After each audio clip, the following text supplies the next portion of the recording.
सभापति जी, हमारे देश की आजादी में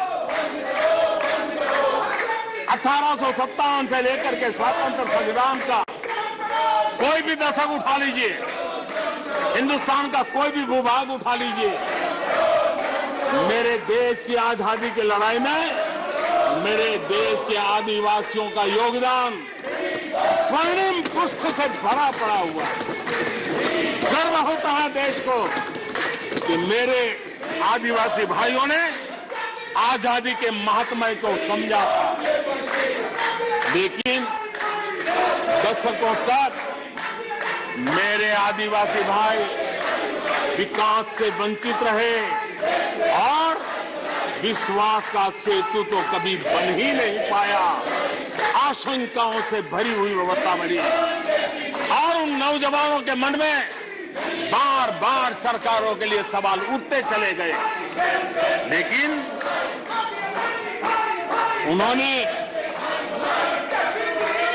सही नीयत से काम किया होता, नेक नीयत से काम किया होता, आदिवासियों के कल्याण के प्रति समर्पण भाव से काम किया होता, तो आज 21वीं सदी के तीसरे दशक में मुझे इतनी मेहनत नहीं करनी पड़ती, लेकिन उन्होंने नहीं किया। अटल बिहारी वाजपेयी की सरकार थी, पहली बार इस देश में आदिवासियों के विकास के लिए अलग मंत्रालय बना, पहली बार आदिवासियों के कल्याण के लिए, भलाई के लिए, विकास के लिए अलग बजट की व्यवस्था हुई। आदरणीय सभापति जी, हमने 110 जिलों को आकांक्षी जिलों के रूप में आइडेंटिफाई किया, जो विकास में पीछे रह गए, सामाजिक न्याय जैसे महत्व का है, एवं भौगोलिक रूप से भी जो पीछे रह गए हैं उनको न्याय दिलाना उतना ही आवश्यक होता है। और इसलिए हमने 110 आकांक्षी जिले और 110 में आधे से अधिक वो इलाके हैं जहां बहुल जनसंख्या जनजातीय हैं, मेरे आदिवासी भाई बहन रहते हैं। 3 करोड़ से ज्यादा आदिवासी भाइयों को इसका सीधा लाभ मिला है, उनके जीवन में बदलाव आया है। इन क्षेत्रों में शिक्षा, स्वास्थ्य, इंफ्रास्ट्रक्चर, इसमें अभूतपूर्व सुधार हुआ है, क्योंकि हमने 110 जिलों पर विशेष फोकस किया है, उनका रेगुलर मॉनिटरिंग कर रहे हैं। यहां पर हमारे कुछ माननीय सदस्यों ने ट्राइबल सब प्लान की बात का जिक्र किया था।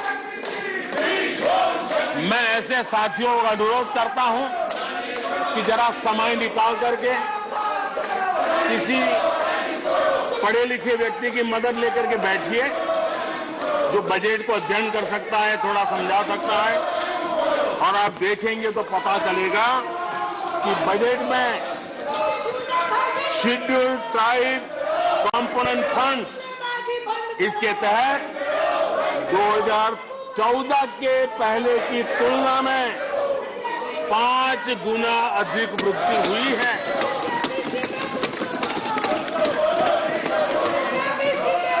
आदरणीय सभापति जी, 2014 के पहले जब उनकी सरकार थी, तब एलोकेशन 20-25 हजार करोड़ रुपए के आसपास रहता था।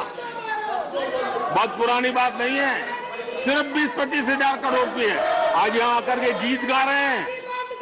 हमने आकर के इस वर्ष 1,20,000 करोड़ का प्रावधान किया।